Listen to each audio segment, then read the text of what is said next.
My name is Anne-Marie Seltzer, and welcome to Comfort Food. Today's segment is all about running.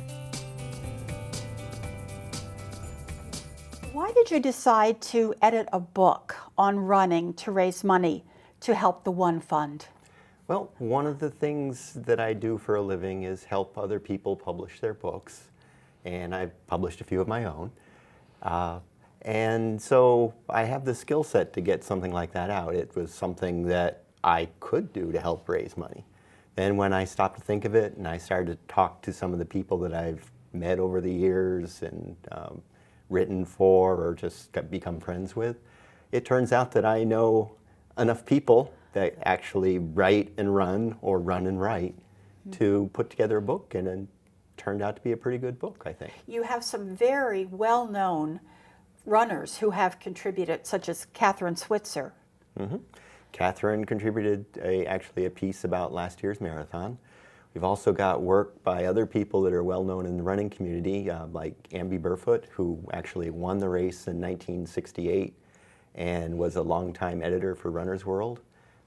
Mark Remy, who's another editor for Runner's World. There's Joe Henderson, who was yet another editor for Runner's World at one time.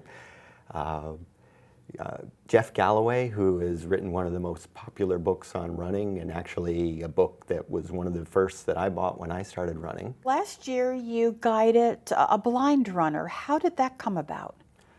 Well, the Massachusetts Association for the Blind organizes the visually impaired division for the Boston Marathon. In February of 2013, Mike from Texas qualified to run Boston, and he needed a guide, and MAB hooked me up with him. Up until the bombs went off, it was probably one of the most rewarding marathons that I've had, because generally when you're running a marathon, you're, even with thousands of other people around, you're thinking about yourself, and if you're trying, especially if you're trying to race and run as fast as you can, your mind is on how much it hurts towards the end of the race.